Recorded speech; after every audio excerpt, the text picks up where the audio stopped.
Team in Kempville. You're here at the Jim Durrell Arena, and you're watching RALYZZ TV. Where will the cruiser be next? Maybe at your event. Log on to RALYZZTV.com and find out how. Meanwhile, keep your eyes on RALYZZ for more cruiser moments. Welcome to the Smart Kitchen. The comfort food of French fries have had a complete smart makeover. Join Kathy Sundays at 7 and live the smart way.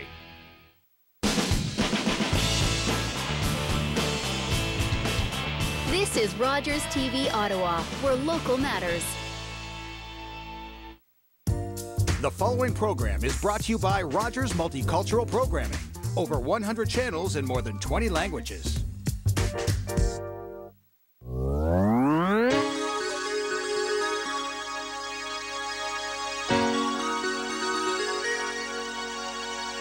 Welcome to Contact Japan, the Ottawa Japanese Community Show. I'm Sachiko Kuda, English co-host, and with me is Japanese co-host Mariko Komae. Hi, Mariko-san. Hi, Sachiko. こんにちは、小前真理子です。日に日に暖かくなってまいりましたが、いかがお過ごしでしょうか。On today's show, we look back at the first anniversary of the March 11th, 2011 triple disaster, earthquake, tsunami, and nuclear accident in northeastern Japan, with a number of features, including remarks by His Excellency, Ambassador Kaoru Ishikawa, and a recent concert at the National Gallery of Canada by a talented trio of Japanese jazz musicians who performed last year for tsunami victims. And we look ahead to upcoming local Asian Heritage Month events. 今回のコンタクトジャパンでは、東日本大震災から1周年にあたり、石川薫大使のインタビューとナショナルアートギャラリーで開催された日本のジャズグループによる絆コンサートの模様をお送りします。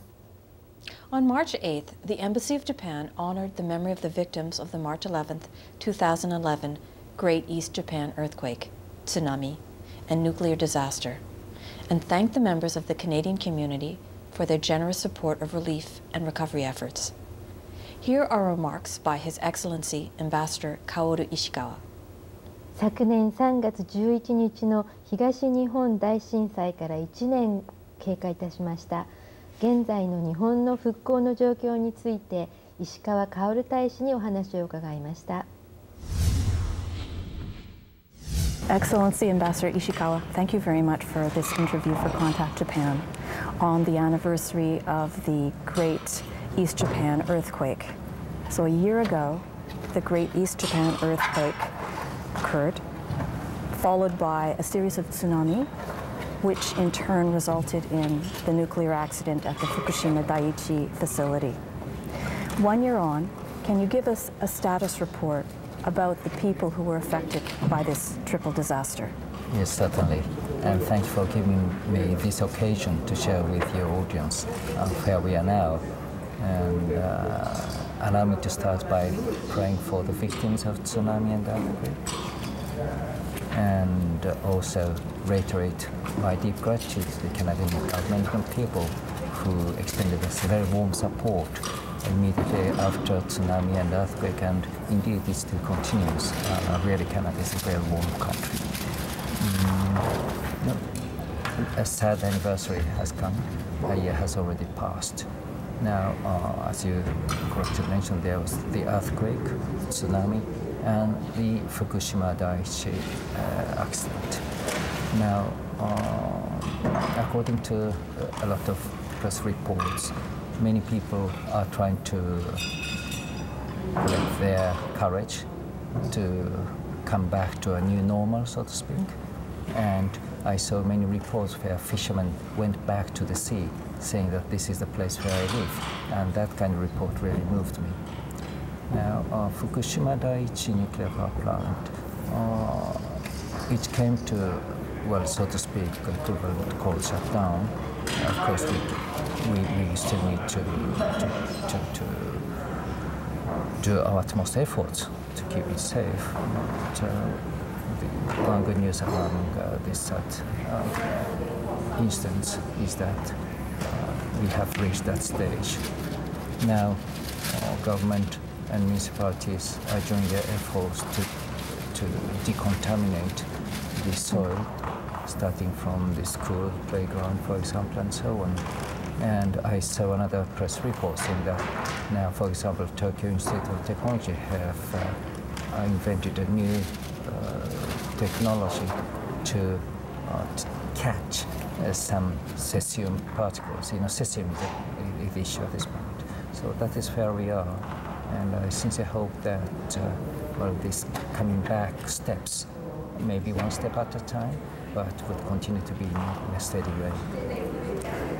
Do you have a message for the people of Ottawa in particular and to Canadians in general about coming to Japan? Well,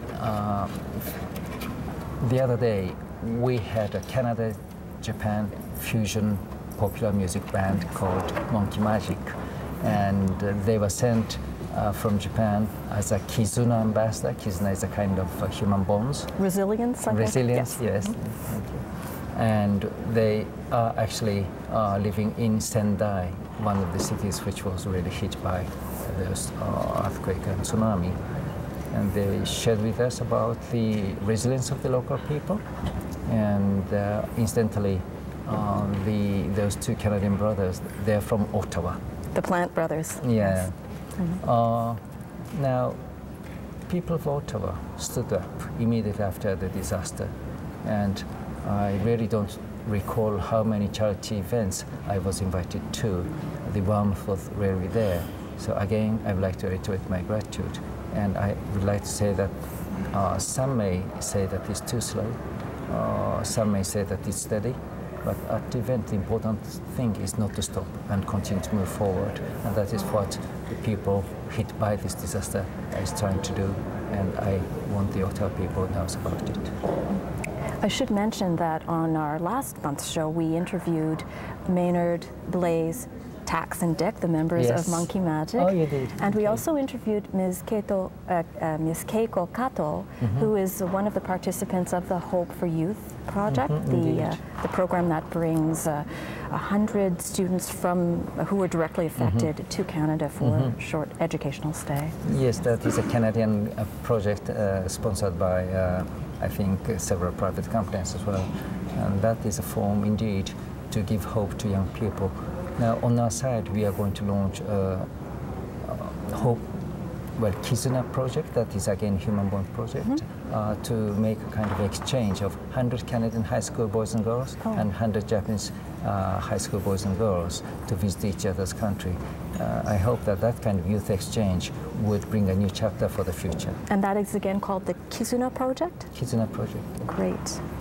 Ambassador Ishikawa, now I'd like to invite you to send a message to our Japanese-speaking listeners. Thank you very much. この度津波からの1周年を迎えまして、改めて犠牲者の皆様にご冥福をお祈りしたいと思います。またご家族の皆様に哀悼の意を謹んで表明したいと思います。さらにカナダでは日本人の方、日系人の方、力を合わせて率先して、東北地方支援のさまざまなプロジェクトをなさってくださいまして、改めて御礼申し上げます。東北地方は安全でございます。どうぞ皆様のお友達に東北地方に観光に行くようにとお勧めいただければ幸いです。もちろん原子力発電の事故がございますから、その20キロ圏には入ることできませんけれども、例えばフランスなどは日本への渡航制限も全然ないという状況でございますので、また放射能レベルも非常に毎日のようにきちんとモニターされておりますので、どうぞご安心いただきますようにお願いしたいと思います。毎日のようにと申しましたけど、毎日でございます。Ambassador Ishikawa, on behalf of Contact Japan, thank you so much for coming on our show and on this anniversary of the great East Japan earthquake. Sachiko, I should say thank you for giving me this occasion to express our gratitude again. And allow me to say again, thank you, Canada, thank you, Japanese Canadians, and thank you, our Japanese friends in Canada. Thank you. Thank you very much. And now our report on the recent jazz concert by the members of the Japanese jazz group RALYZZ DIG at the National Gallery of Canada.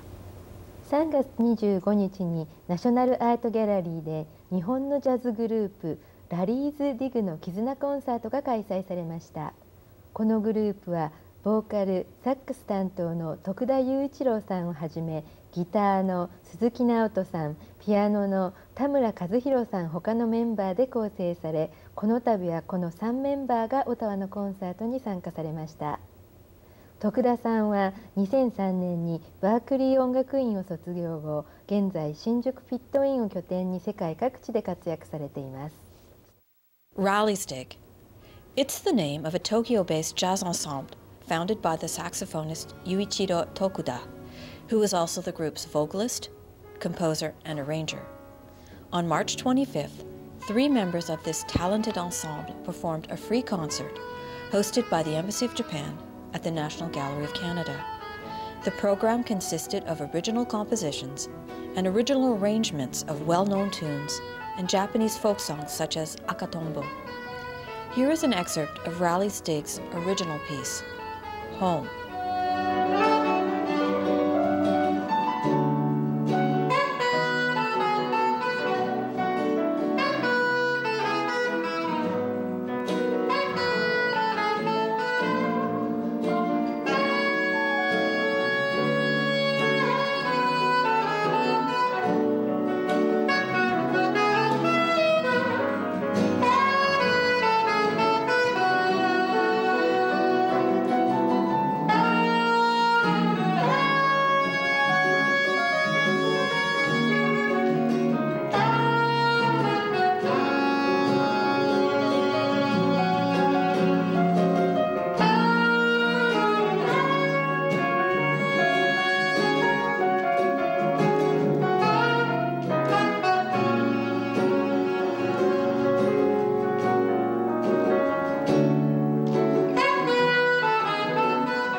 The members of RALYZZ DIG personify community engagement, caring, and compassion. Last September, they organized a benefit concert in Tokyo and then jumped into their vehicle for the long drive to northeastern Japan. There, they distributed winter clothing and performed free concerts at an emergency housing center to lift spirits and to bring a sense of normalcy, even for a few hours, to residents who had lost all their personal effects in the March 2011 tsunami. RALYZZ DIG's concert at the National Gallery was part of the ongoing cultural events of the Embassy of Japan. For more information on these and other public events, check the website of the Embassy of Japan in Canada.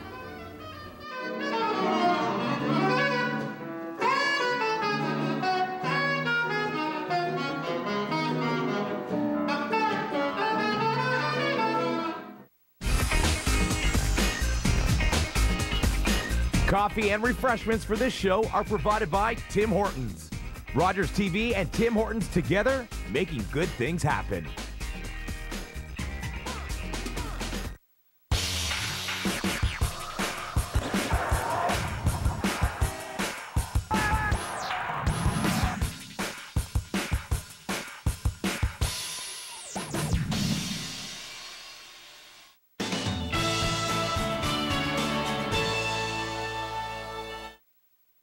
Kiwanis TV Bingo is on Rogers tomorrow at 7 with 4 games every night. Help support the charities of the Ottawa Kiwanis Club, and it's your chance to win some cash. Kiwanis TV Bingo on Rogers TV tomorrow at 7. Hey kids, I'm Les Stroud, aka Survivor Man, and I invite you to enter the Get to Know contest. The contest is all about getting to know our neighbors of other species. So head out to a local park, zoo, or aquarium, anywhere your wild neighbors can be found, and submit your artwork to the CWF Get to Know contest. Create art, take a photograph, make a video, write about nature, or even make music. Get outdoors and get to know your neighbors of other species. Find out more about the contest at gettoknow.ca.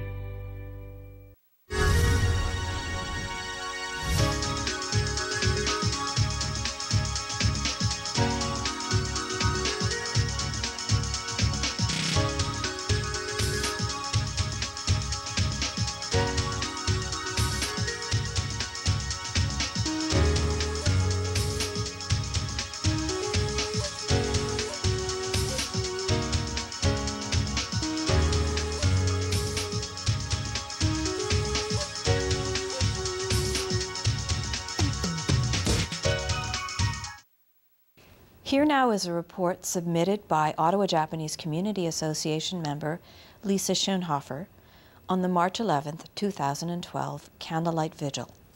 More than 150 people attended a candlelight vigil in Ottawa for the one-year commemoration of the Japan earthquake, tsunami, and nuclear disaster. The event, organized by the Ottawa Japanese Community Association, took place from 7 to 8 p.m. in front of the Centennial Flame on Parliament Hill. Guest speakers included Minister Yawata from the Embassy of Japan, Donna Boyd, disaster management volunteer from the Canadian Red Cross, Yumiko Tsunakawa, a local community member with connections in the region, and Takashi Toyoka, Ottawa Taiko member with connections to a Taiko group from the Sendai region. There was also an opportunity for guests in the crowd to say a few words. Some gave first-hand accounts of their experience of areas affected by the disaster, and a representative from the Haitian community offered words of comfort and solidarity. Guests held candles while participating in a moment of silence to reflect and remember those who were lost in the tragedy and those who continue to rebuild. More than 3,000 people are still missing as of March of this year. Michael Harrison, President of the Ottawa Asian Heritage Month Society, welcome to Contact Japan. Thank you very much for having me here. Now, I know some of our viewers know about the Asian Heritage Month, but for the benefit of those who don't, tell us a little bit about Asian Heritage Month. Well, about 10 years ago, Senator Vivian Poy, through the Senate, had May proclaimed across Canada as Asian Heritage Month. So it's been in place for 10 years. Locally, the Ottawa Asian Heritage Month Society got started in 2004. Monica Wu, Alex Chu, and Sarif Ismail got together and formed the society, and they were the facilitators of a lot of the events. They identified and met with many of the Asian community groups and societies locally, and worked together to present in May a large number of activities that relate to the contributions Asians have made to Canadian society and the local Ottawa as well. So it's really two things. The local society is an offshoot. There are many societies across Canada in various, some of the large cities, Montreal, Vancouver, for example, and Calgary, where they have societies that, that coordinate and sponsor and put on some of the events associated with May every year. I note that you yourself are not Asian, so tell us how you came to be involved in Asian Heritage Month. Well, I get asked that question a lot, of course. For 18 years, I was the site administrator for international language credit programs for the Ottawa Carleton District School Board, so I had a lot of contact with Asian students and Asian languages.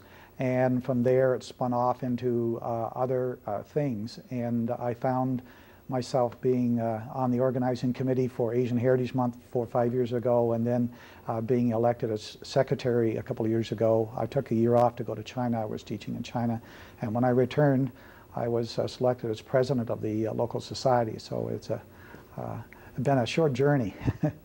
Well, I can tell you that Asian community members are really grateful to the Asian Heritage Month Society for making the month-long, events program possible.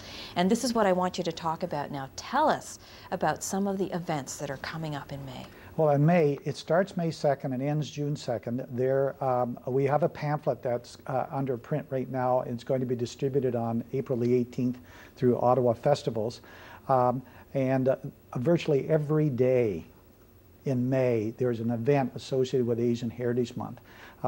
There are 31, almost 35, 36 events total, of which 7 are of interest to the Japanese community or people interested in Japanese culture or literature or food.